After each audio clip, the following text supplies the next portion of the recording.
ఏమండి, 60 సంవత్సరాలు తప్పు చేసినందుకు 60 ఏళ్ళు కాల్చి బయటికి తీసేస్తే బాగుందండి, అవునా? పోనీ 60 సంవత్సరాలు తప్పు చేసినందుకు ఇంకో 40 వేసుకోమన్నాడు ప్రభువా, ఒక 100 ఏళ్ళు నన్ను కాల్చి తగలెట్టే ప్రభువా, ఆ తర్వాత నరకం నుంచి బయటికి పంపించేస్తావా? నో. పోనీ 600 సంవత్సరాలు కాల్చుకో ప్రభువా, నేనే నీకు ఇస్తున్నాను డిస్కౌంట్. 60 సంవత్సరాలు తప్పు చేసినందుకు ఇంకో 0 యాడ్ చేసుకో పక్కన, 600 సంవత్సరాలు కాల్చి 601 సంవత్సరాలు నేను బయటకు వదిలేస్తావా? వదలను. ఏంటంటే మొండులో ఉన్నాడు దేవుడు. పోనీ 6000 సంవత్సరాలు తీసుకోయ్యా, ఇంకో 0 యాడ్ చేసుకో, 6000 సంవత్సరాలు కాల్చిన తర్వాత బయటకు వదిలే బాబు, వెళ్ళిపోతాను నేను. నో, ఎక్కడికి పోతావు నువ్వు?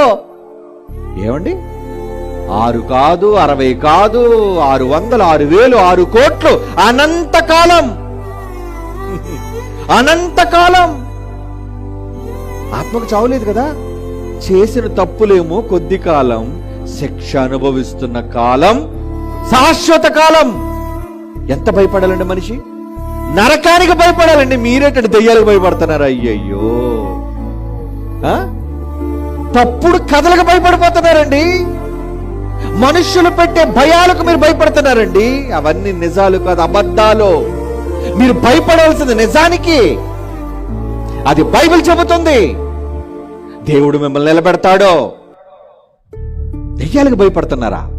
అబద్ధాలకు భయపడుతున్నారా? నువ్వు చచ్చాక ఎటు వెళ్ళిపోతావో ముందు దానికి భయపడాలి నువ్వు.